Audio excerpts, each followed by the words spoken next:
Cricketer হিসেবে সাকিব কিংবা মাশরাফি তারা ডেফিনেটলি লিজেন্ডারি। বাংলাদেশে তাদের যে ক্রিকেটের যে অবদান সেটা অনস্বীকার্য, এটা অবশ্যই এটা মনে রাখবে জাতি। কিন্তু তাদের যে ফ্যান বা তাদের যে ভক্ত তারা তো সারা বাংলাদেশের। কিন্তু তারা যখন ওই স্বৈরাচারের এমপি হলো অবৈধ সংসদের, তখন কিন্তু তাদের যে সমর্থক সেটা কিন্তু ভাগ হয়ে গেল। এবং তারা যদি গণতন্ত্রের পক্ষে কথা বলতো বা ন্যায়ের পক্ষে থাকতো তাহলে অবশ্যই মানুষ তাদেরকে সেভাবে গ্রহণ করে নিত। কিন্তু তারা এমন একটি দলে গিয়েছে যেখানে তারা রেডিমেড গিয়ে অবৈধ সংসদের সংসদ সদস্য হয়ে এই গণতন্ত্রের বিরুদ্ধে মানে তারা সরাসরি গিয়ে স্বৈরাচারের পক্ষে কাজ করেছে।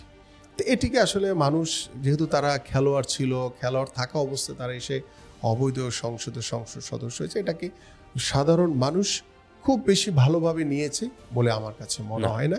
এবং আজকে দেখেন তাদের বিরুদ্ধে মামলা হয়েছে বৈষম্য বিরোধী ছাত্র আন্দোলনের, এবং তারা তো ওই অবৈধ সংসদের সংসদ সদস্য ছিল, তাদের বিরুদ্ধে মামলা হয়েছে। এটা খুব স্বাভাবিক কারণেই হয়েছে এবং এটার সিদ্ধান্ত রাষ্ট্র নিবে।